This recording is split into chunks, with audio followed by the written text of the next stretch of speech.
प्रिय भक्तों, आज बुधवार है तो आज हम आपको बुद्धि और ज्ञान के देवता श्री गणेश जी का एक ऐसा चमत्कारी मंत्र बताने जा रहे हैं जिस मंत्र के श्रवण मात्र से ही गणेश जी की कृपा आप पर और आपके परिवार पर बरसती है। और बुधवार के दिन विधि विधान से गणेश जी की पूजा और मंत्रों के जाप से कार्य भी जल्दी जल्दी संपन्न होने शुरू हो जाते हैं। और भगवान गणेश का एक नाम ऋण हरता भी है, जो हमारे ऋण को हर लेते हैं और हमें ऋण मुक्त कर देते हैं। और मेरे प्रिय भक्तों, गणेश जी के मंत्रों के नियमित 108 बार जाप या श्रवण करने से घर में सुख समृद्धि आती है, साथ ही नौकरी और कारोबार में भी सफलता मिलती है। और अगर गणेश जी की कृपा किसी भक्त पर हो जाती है तो उसके जीवन की सभी बाधाएं दूर हो जाती है और उसे सफलता और समृद्धि का आशीर्वाद मिलता है और घर परिवार में सुख शांति और समृद्धि बनी रहती है और हर प्रकार के कर्ज से मुक्ति मिल जाती है। तो आइए भक्तों, गणेश जी के इस दिव्य मंत्र का श्रवण कर लेते हैं। तो उसके लिए बस आपको इस मंत्र को अपने घर या दुकान पर मोबाइल फोन पर चला देना है और ध्यान रहे इस मंत्र को कम से कम 108 बार या पूरा ही सुने। करें। वीडियो पसंद आए तो वीडियो को लाइक अवश्य करें और हमारे चैनल को सब्सक्राइब भी जरूर से कर लें। और हम आशा करते हैं कि इस मंत्र के प्रभाव से आपको शीघ्र ही लाभ होगा। और आप भी कमेंट में जय श्री गणेश की लिखना ना भूलें। और मंत्र इस प्रकार है: महाकर्णाय विद्महे वक्रतुंडाय धीमहि तन्नो दन्ति प्रचोदयात्। महाकर्णाय विद्महे वक्रतुंडाय धीमहि तन्नो दन्ति प्रचोदयात्। महाकर्णाय विद्महे वक्रतुंडाय धीमहि तन्नो दन्ति प्रचोदयात्। महाकर्णाय विद्महे वक्रतुंडाय धीमहि तन्नो दन्ति प्रचोदयात्। महाकर्णाय विद्महे वक्रतुंडाय धीमहि तन्नो दन्ति प्रचोदयात्। महाकर्णाय विद्महे वक्रतुंडाय धीमहि तन्नो दन्ति प्रचोदयात्। महाकर्णाय विद्महे वक्रतुंडाय धीमहि तन्नो दन्ति प्रचोदयात्। महाकर्णाय विद्महे वक्रतुंडाय धीमहि तन्नो दन्ति प्रचोदयात्। महाकर्णाय विद्महे वक्रतुंडाय धीमहि तन्नो दन्ति प्रचोदयात्। महाकर्णाय विद्महे वक्रतुंडाय धीमहि तन्नो दन्ति प्रचोदयात्। महाकर्णाय विद्महे वक्रतुंडाय धीमहि तन्नो दन्ति प्रचोदयात्। महाकर्णाय विद्महे वक्रतुंडाय धीमहि तन्नो दन्ति प्रचोदयात्। महाकर्णाय विद्महे वक्रतुंडाय धीमहि तन्नो दन्ति प्रचोदयात्। महाकर्णाय विद्महे वक्रतुंडाय धीमहि तन्नो दन्ति प्रचोदयात्। महाकर्णाय विद्महे वक्रतुंडाय धीमहि तन्नो दन्ति प्रचोदयात्। महाकर्णाय विद्महे वक्रतुंडाय धीमहि तन्नो दन्ति प्रचोदयात्। महाकर्णाय विद्महे वक्रतुंडाय धीमहि तन्नो दन्ति प्रचोदयात्। महाकर्णाय विद्महे वक्रतुंडाय धीमहि तन्नो दन्ति प्रचोदयात्। महाकर्णाय विद्महे वक्रतुंडाय धीमहि तन्नो दन्ति प्रचोदयात्। महाकर्णाय विद्महे वक्रतुंडाय धीमहि तन्नो दन्ति प्रचोदयात्। महाकर्णाय विद्महे वक्रतुंडाय धीमहि तन्नो दन्ति प्रचोदयात्। महाकर्णाय विद्महे वक्रतुंडाय धीमहि तन्नो दन्ति प्रचोदयात्। महाकर्णाय विद्महे वक्रतुण्डाय धीमहि तन्नो दन्ती प्रचोदयात्। महाकर्णाय विद्महे वक्रतुण्डाय धीमहि तन्नो दन्ती प्रचोदयात्। महाकर्णाय विद्महे वक्रतुण्डाय धीमहि तन्नो दन्ती प्रचोदयात्। महाकर्णाय विद्महे वक्रतुण्डाय धीमहि तन्नो दन्ती प्रचोदयात्। महाकर्णाय विद्महे वक्रतुण्डाय धीमहि तन्नो दन्ती प्रचोदयात्। महाकर्णाय विद्महे वक्रतुण्डाय धीमहि तन्नो दन्ती प्रचोदयात्। महाकर्णाय विद्महे वक्रतुण्डाय धीमहि तन्नो दन्ती प्रचोदयात्। महाकर्णाय विद्महे वक्रतुण्डाय धीमहि तन्नो दन्ती प्रचोदयात्। महाकर्णाय विद्महे वक्रतुण्डाय धीमहि तन्नो दन्ती प्रचोदयात्। महाकर्णाय विद्महे वक्रतुण्डाय धीमहि तन्नो दन्ती प्रचोदयात्। महाकर्णाय विद्महे वक्रतुण्डाय धीमहि तन्नो दन्ती प्रचोदयात्। महाकर्णाय विद्महे वक्रतुण्डाय धीमहि तन्नो दन्ती प्रचोदयात्। महाकर्णाय विद्महे वक्रतुण्डाय धीमहि तन्नो दन्ती प्रचोदयात्। महाकर्णाय विद्महे वक्रतुण्डाय धीमहि तन्नो दन्ती प्रचोदयात्। महाकर्णाय विद्महे वक्रतुण्डाय धीमहि तन्नो दन्ती प्रचोदयात्। महाकर्णाय विद्महे वक्रतुण्डाय धीमहि तन्नो दन्ती प्रचोदयात्। महाकर्णाय विद्महे वक्रतुण्डाय धीमहि तन्नो दन्ती प्रचोदयात्। महाकर्णाय विद्महे वक्रतुण्डाय धीमहि तन्नो दन्ती प्रचोदयात्। महाकर्णाय विद्महे वक्रतुण्डाय धीमहि तन्नो दन्ती प्रचोदयात्। महाकर्णाय विद्महे वक्रतुण्डाय धीमहि तन्नो दन्ती प्रचोदयात्। महाकर्णाय विद्महे वक्रतुण्डाय धीमहि तन्नो दन्ती प्रचोदयात्।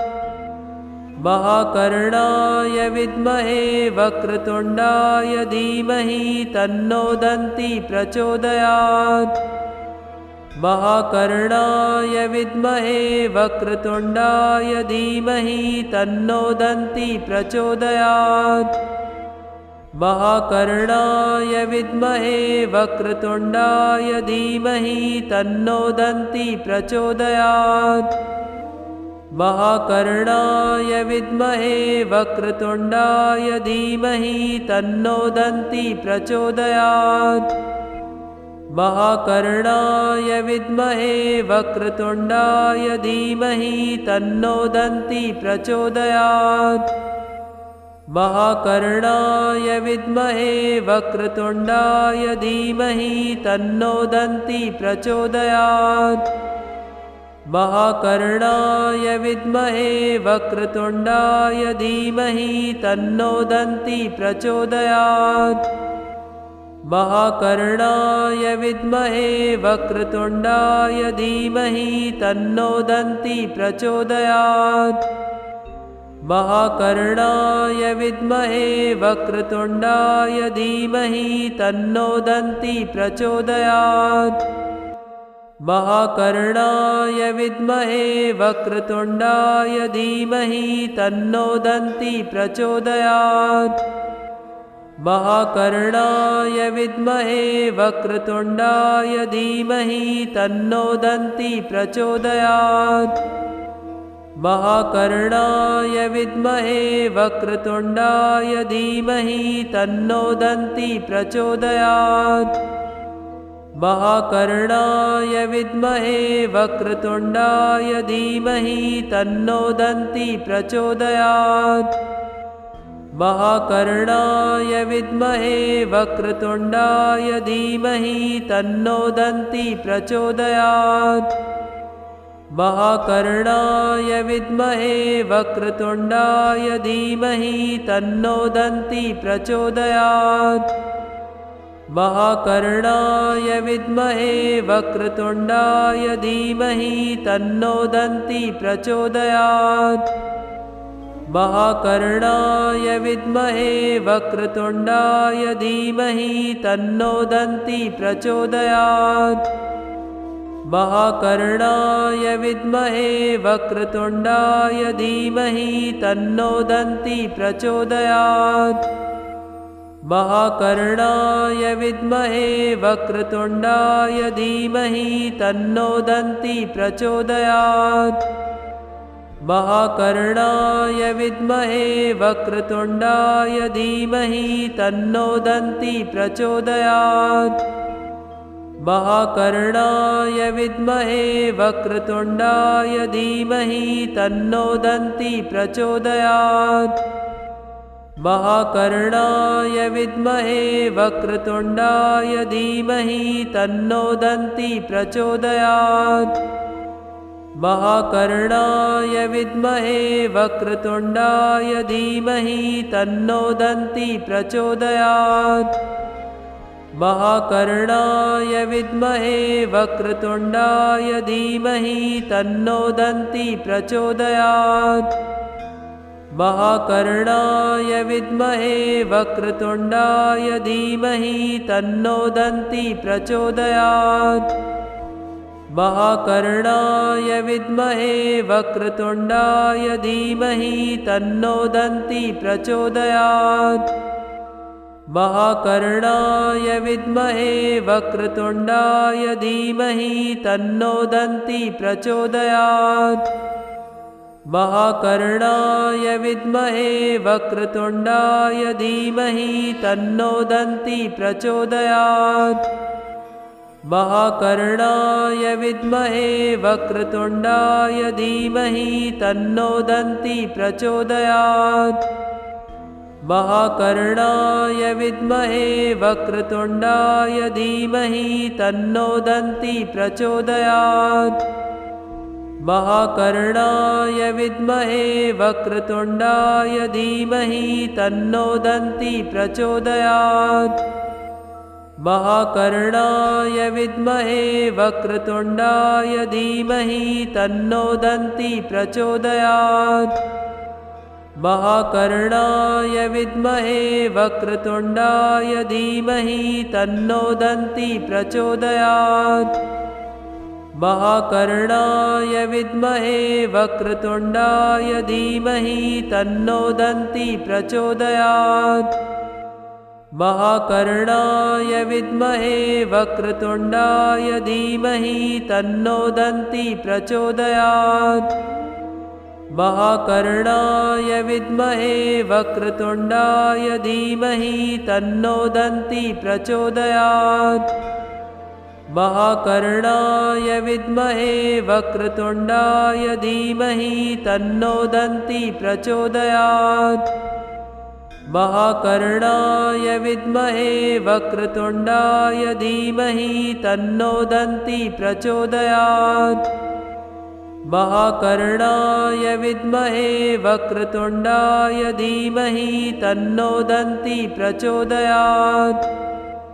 महाकर्णाय विद्महे वक्रतुण्डाय धीमहि तन्नो दन्ती प्रचोदयात्।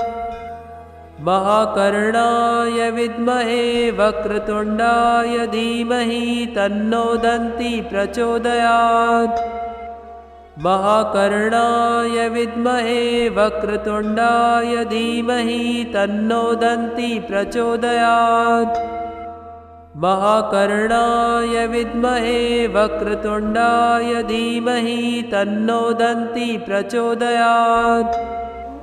महाकर्णाय विद्महे वक्रतुण्डाय धीमहि तन्नो दन्ती प्रचोदयात्।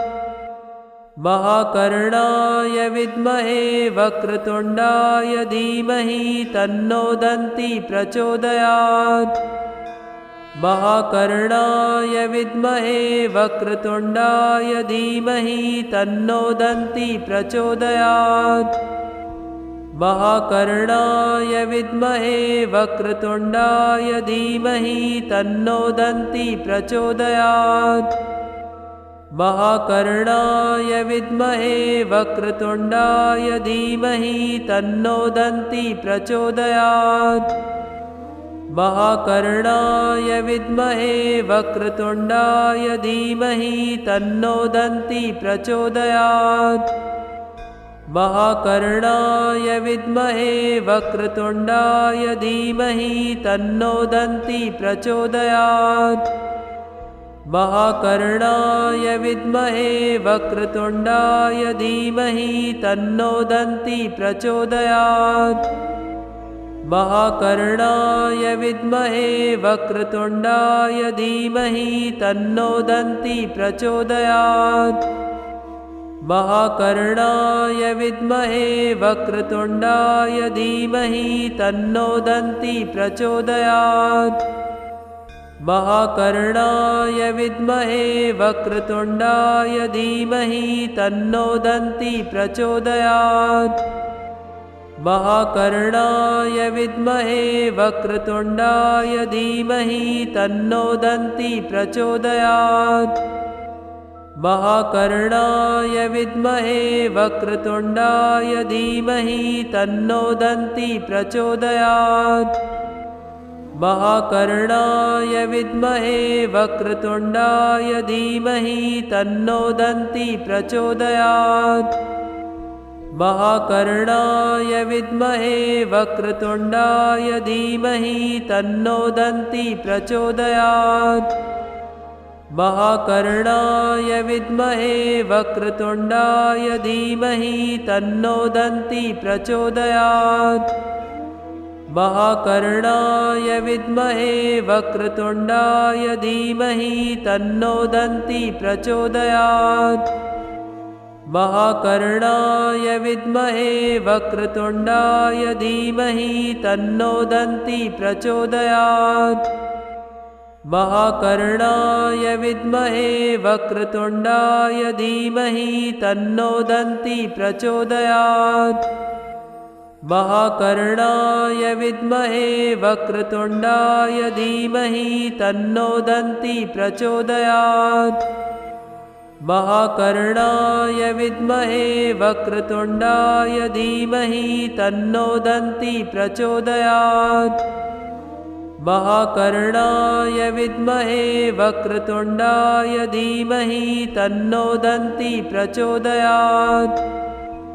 महाकर्णाय विद्महे वक्रतुण्डाय धीमहि तन्नो दन्ती प्रचोदयात्।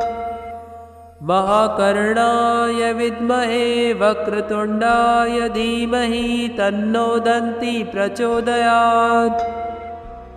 महाकर्णाय विद्महे वक्रतुण्डाय धीमहि तन्नो दन्ती प्रचोदयात्। महाकर्णाय विद्महे वक्रतुण्डाय धीमहि तन्नो दन्ती प्रचोदयात्। महाकर्णाय विद्महे वक्रतुण्डाय धीमहि तन्नो दन्ती प्रचोदयात्।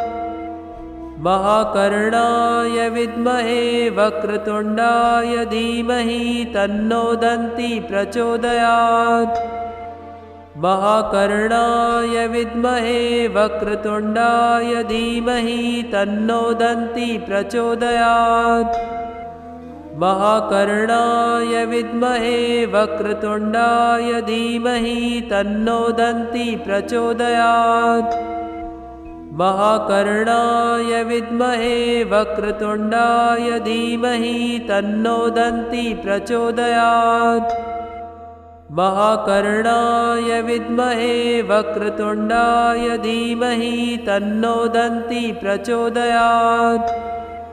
महाकर्णाय विद्महे वक्रतुण्डाय धीमहि तन्नो दन्ती प्रचोदयात्।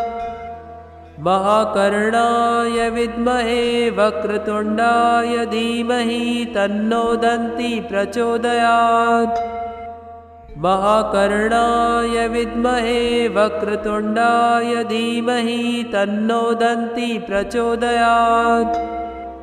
महाकर्णाय विद्महे वक्रतुण्डाय धीमहि तन्नो दन्ती प्रचोदयात्। महाकर्णाय विद्महे वक्रतुण्डाय धीमहि तन्नो दन्ती प्रचोदयात्। महाकर्णाय विद्महे वक्रतुण्डाय धीमहि तन्नो दन्ती प्रचोदयात्। महाकर्णाय विद्महे वक्रतुण्डाय धीमहि तन्नो दन्ती प्रचोदयात्। महाकर्णाय विद्महे वक्रतुण्डाय धीमहि तन्नो दन्ती प्रचोदयात्। महाकर्णाय विद्महे वक्रतुण्डाय धीमहि तन्नो दन्ती प्रचोदयात्। महाकर्णाय विद्महे वक्रतुण्डाय धीमहि तन्नो दन्ती प्रचोदयात्। महाकर्णाय विद्महे वक्रतुण्डाय धीमहि तन्नो दन्ती प्रचोदयात्। महाकर्णाय विद्महे वक्रतुण्डाय धीमहि तन्नो दन्ती प्रचोदयात्। महाकर्णाय विद्महे वक्रतुण्डाय धीमहि तन्नो दन्ती प्रचोदयात्। महाकर्णाय विद्महे वक्रतुण्डाय धीमहि तन्नो दन्ती प्रचोदयात्। महाकर्णाय विद्महे वक्रतुण्डाय धीमहि तन्नो दन्ती प्रचोदयात्। महाकर्णाय विद्महे वक्रतुण्डाय धीमहि तन्नो दन्ती प्रचोदयात्। महाकर्णाय विद्महे वक्रतुण्डाय धीमहि तन्नो दन्ती प्रचोदयात्। महाकर्णाय विद्महे वक्रतुण्डाय धीमहि तन्नो दन्ती प्रचोदयात्। महाकर्णाय विद्महे वक्रतुण्डाय धीमहि तन्नो दन्ती प्रचोदयात्। महाकर्णाय विद्महे वक्रतुण्डाय धीमहि तन्नो दन्ती प्रचोदयात्। महाकर्णाय विद्महे वक्रतुण्डाय धीमहि तन्नो दन्ती प्रचोदयात्। महाकर्णाय विद्महे वक्रतुण्डाय धीमहि तन्नो दन्ती प्रचोदयात्। महाकर्णाय विद्महे वक्रतुण्डाय धीमहि तन्नो दन्ती प्रचोदयात्। महाकर्णाय विद्महे वक्रतुण्डाय धीमहि तन्नो दन्ती प्रचोदयात्। महाकर्णाय विद्महे वक्रतुण्डाय धीमहि तन्नो दन्ती प्रचोदयात्। महाकर्णाय विद्महे वक्रतुण्डाय धीमहि तन्नो दन्ती प्रचोदयात्। महाकर्णाय विद्महे वक्रतुण्डाय धीमहि तन्नो दन्ती प्रचोदयात्। महाकर्णाय विद्महे वक्रतुण्डाय धीमहि तन्नो दन्ती प्रचोदयात्। महाकर्णाय विद्महे वक्रतुण्डाय धीमहि तन्नो दन्ती प्रचोदयात्।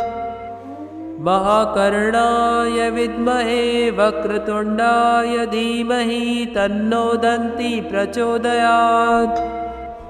महाकर्णाय विद्महे वक्रतुण्डाय धीमहि तन्नो दन्ती प्रचोदयात्। महाकर्णाय विद्महे वक्रतुण्डाय धीमहि तन्नो दन्ती प्रचोदयात्। महाकर्णाय विद्महे वक्रतुण्डाय धीमहि तन्नो दन्ति प्रचोदयात्। महाकर्णाय विद्महे वक्रतुण्डाय धीमहि तन्नो दन्ति प्रचोदयात्।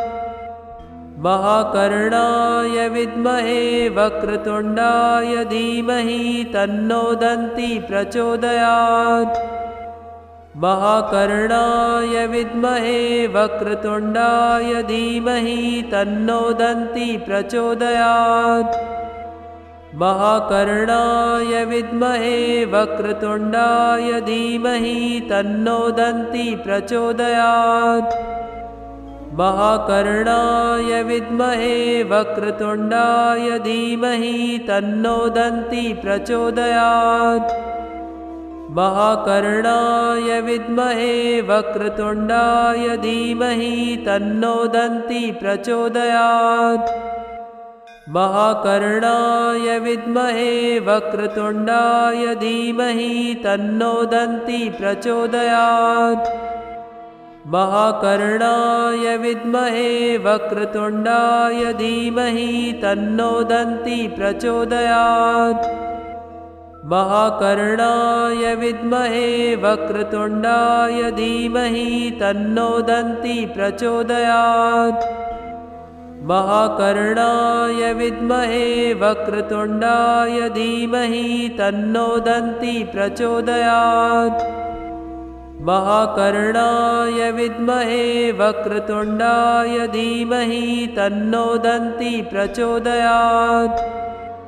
महाकर्णाय विद्महे वक्रतुण्डाय धीमहि तन्नो दन्ति प्रचोदयात्।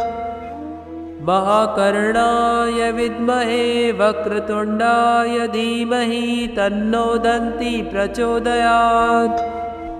महाकर्णाय विद्महे वक्रतुण्डाय धीमहि तन्नो दन्ति प्रचोदयात्। महाकर्णाय विद्महे वक्रतुण्डाय धीमहि तन्नो दन्ति प्रचोदयात्। महाकर्णाय विद्महे वक्रतुण्डाय धीमहि तन्नो दन्ति प्रचोदयात्। महाकर्णाय विद्महे वक्रतुण्डाय धीमहि तन्नो दन्ति प्रचोदयात्। महाकर्णाय विद्महे वक्रतुण्डाय धीमहि तन्नो दन्ति प्रचोदयात्।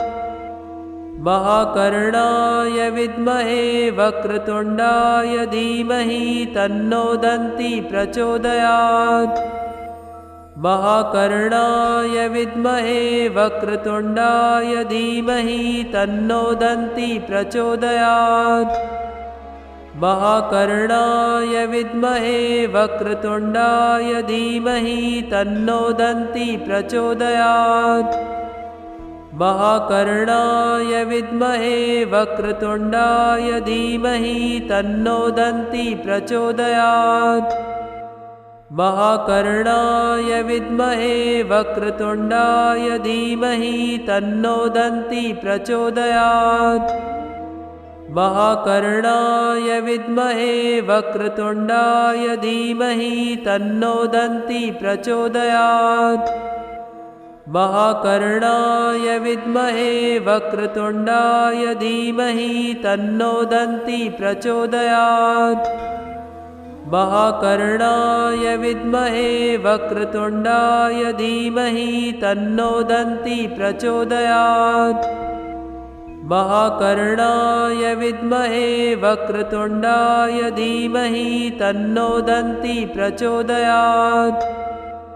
महाकर्णाय विद्महे वक्रतुण्डाय धीमहि तन्नो दन्ति प्रचोदयात्। महाकर्णाय विद्महे वक्रतुण्डाय धीमहि तन्नो दन्ति प्रचोदयात्। महाकर्णाय विद्महे वक्रतुण्डाय धीमहि तन्नो दन्ति प्रचोदयात्। महाकर्णाय विद्महे वक्रतुण्डाय धीमहि तन्नो दन्ति प्रचोदयात्। महाकर्णाय विद्महे वक्रतुण्डाय धीमहि तन्नो दन्ती प्रचोदयात्। महाकर्णाय विद्महे वक्रतुण्डाय धीमहि तन्नो दन्ती प्रचोदयात्।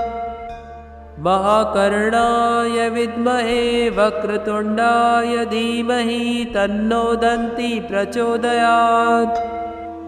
महाकर्णाय विद्महे वक्रतुण्डाय धीमहि तन्नो दन्ती प्रचोदयात्। महाकर्णाय विद्महे वक्रतुण्डाय धीमहि तन्नो दन्ती प्रचोदयात्। महाकर्णाय विद्महे वक्रतुण्डाय धीमहि तन्नो दन्ती प्रचोदयात्। महाकर्णाय विद्महे वक्रतुण्डाय धीमहि तन्नो दन्ती प्रचोदयात्। महाकर्णाय विद्महे वक्रतुण्डाय धीमहि तन्नो दन्ती प्रचोदयात्।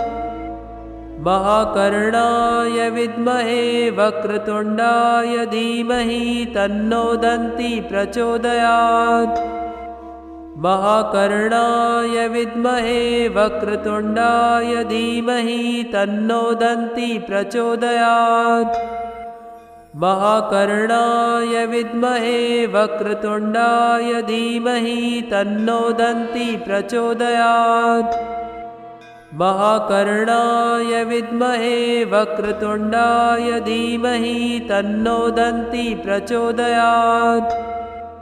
महाकर्णाय विद्महे वक्रतुण्डाय धीमहि तन्नो दन्ती प्रचोदयात्।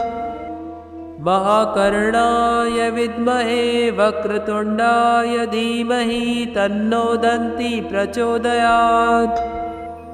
महाकर्णाय विद्महे वक्रतुण्डाय धीमहि तन्नो दन्ती प्रचोदयात्। महाकर्णाय विद्महे वक्रतुण्डाय धीमहि तन्नो दन्ती प्रचोदयात्। महाकर्णाय विद्महे वक्रतुण्डाय धीमहि तन्नो दन्ती प्रचोदयात्। महाकर्णाय विद्महे वक्रतुण्डाय धीमहि तन्नो दन्ती प्रचोदयात्। महाकर्णाय विद्महे वक्रतुण्डाय धीमहि तन्नो दन्ती प्रचोदयात्। महाकर्णाय विद्महे वक्रतुण्डाय धीमहि तन्नो दन्ती प्रचोदयात्। महाकर्णाय विद्महे वक्रतुण्डाय धीमहि तन्नो दन्ती प्रचोदयात्। महाकर्णाय विद्महे वक्रतुण्डाय धीमहि तन्नो दन्ती प्रचोदयात्। महाकर्णाय विद्महे वक्रतुण्डाय धीमहि तन्नो दन्ती प्रचोदयात्। महाकर्णाय विद्महे वक्रतुण्डाय धीमहि तन्नो दन्ती प्रचोदयात्। महाकर्णाय विद्महे वक्रतुण्डाय धीमहि तन्नो दन्ती प्रचोदयात्। महाकर्णाय विद्महे वक्रतुण्डाय धीमहि तन्नो दन्ती प्रचोदयात्। महाकर्णाय विद्महे वक्रतुण्डाय धीमहि तन्नो दन्ती प्रचोदयात्। महाकर्णाय विद्महे वक्रतुण्डाय धीमहि तन्नो दन्ती प्रचोदयात्। महाकर्णाय विद्महे वक्रतुण्डाय धीमहि तन्नो दन्ती प्रचोदयात्।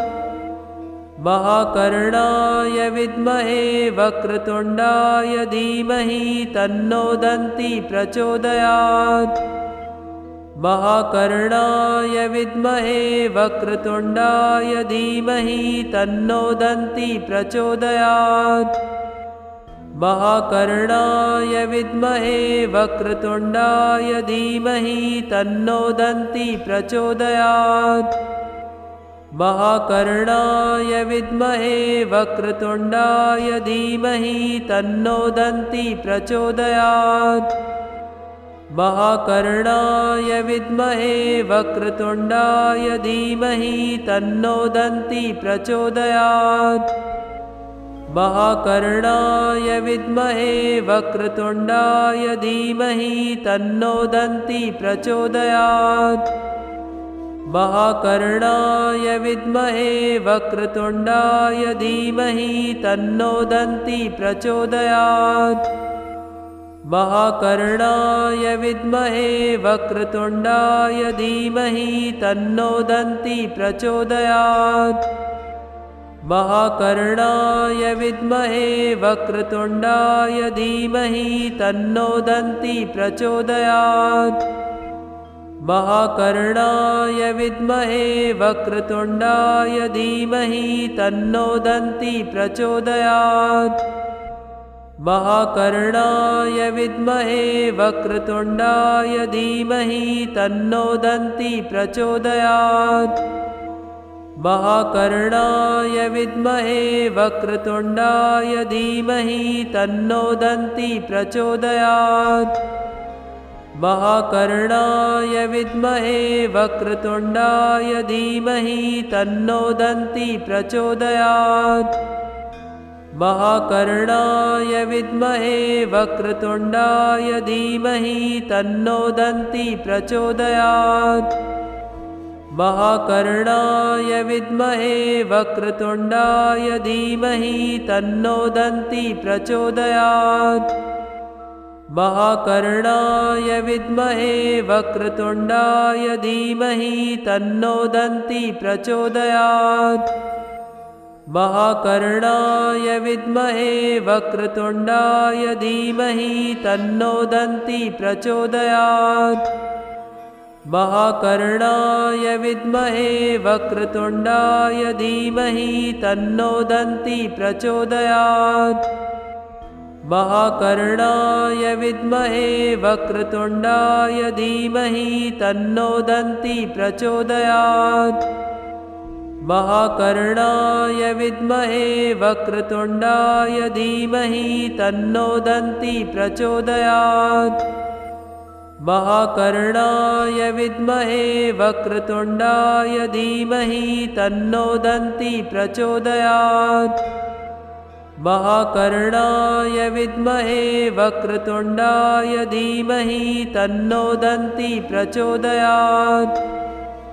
महाकर्णाय विद्महे वक्रतुण्डाय धीमहि तन्नो दन्ती प्रचोदयात्।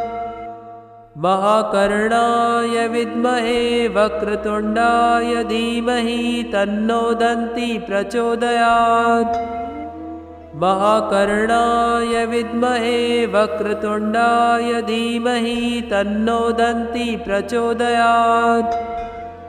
महाकर्णाय विद्महे वक्रतुण्डाय धीमहि तन्नो दन्ती प्रचोदयात्। महाकर्णाय विद्महे वक्रतुण्डाय धीमहि तन्नो दन्ती प्रचोदयात्। महाकर्णाय विद्महे वक्रतुण्डाय धीमहि तन्नो दन्ती प्रचोदयात्। महाकर्णाय विद्महे वक्रतुण्डाय धीमहि तन्नो दन्ती प्रचोदयात्। महाकर्णाय विद्महे वक्रतुण्डाय धीमहि तन्नो दन्ती प्रचोदयात्। महाकर्णाय विद्महे वक्रतुण्डाय धीमहि तन्नो दन्ती प्रचोदयात्। महाकर्णाय विद्महे वक्रतुण्डाय धीमहि तन्नो दन्ती प्रचोदयात्। महाकर्णाय विद्महे वक्रतुण्डाय धीमहि तन्नो दन्ती प्रचोदयात्। महाकर्णाय विद्महे वक्रतुण्डाय धीमहि तन्नो दन्ती प्रचोदयात्। महाकर्णाय विद्महे वक्रतुण्डाय धीमहि तन्नो दन्ती प्रचोदयात्। महाकर्णाय विद्महे वक्रतुण्डाय धीमहि तन्नो दन्ती प्रचोदयात्। महाकर्णाय विद्महे वक्रतुण्डाय धीमहि तन्नो दन्ती प्रचोदयात्। महाकर्णाय विद्महे वक्रतुण्डाय धीमहि तन्नो दन्ती प्रचोदयात्। महाकर्णाय विद्महे वक्रतुण्डाय धीमहि तन्नो दन्ती प्रचोदयात्। महाकर्णाय विद्महे वक्रतुण्डाय धीमहि तन्नो दन्ती प्रचोदयात्। महाकर्णाय विद्महे वक्रतुण्डाय धीमहि तन्नो दन्ती प्रचोदयात्। महाकर्णाय विद्महे वक्रतुण्डाय धीमहि तन्नो दन्ती प्रचोदयात्। महाकर्णाय विद्महे वक्रतुण्डाय धीमहि तन्नो दन्ती प्रचोदयात्। महाकर्णाय विद्महे वक्रतुण्डाय धीमहि तन्नो दन्ती प्रचोदयात्। महाकर्णाय विद्महे वक्रतुण्डाय धीमहि तन्नो दन्ती प्रचोदयात्। महाकर्णाय विद्महे वक्रतुण्डाय धीमहि तन्नो दन्ती प्रचोदयात्।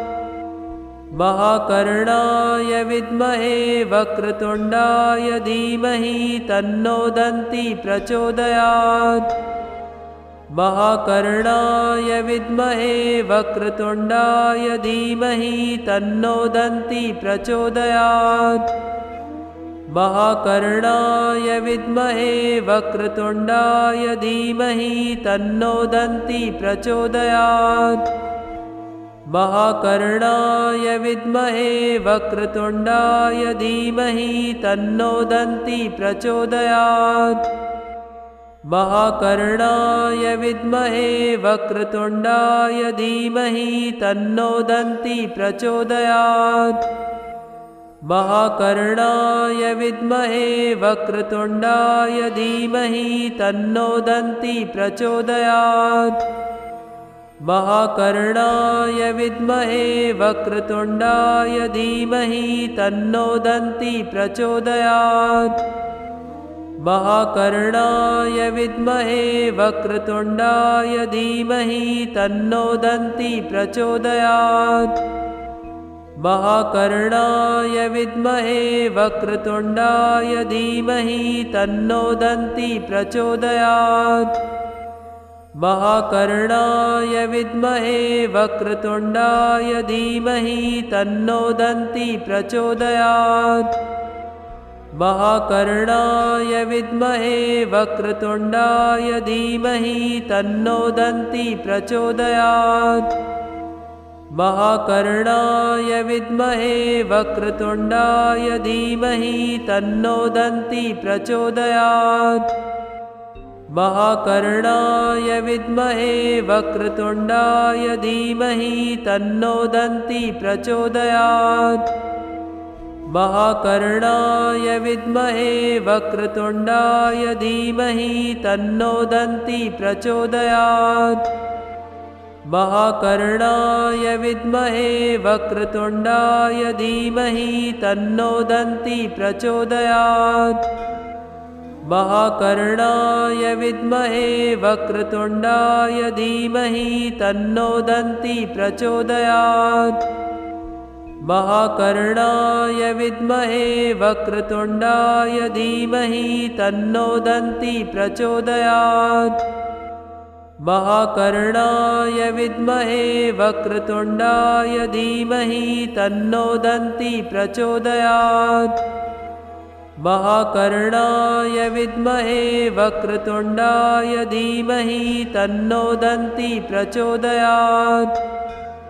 महाकर्णाय विद्महे वक्रतुण्डाय धीमहि तन्नो दन्ती प्रचोदयात्।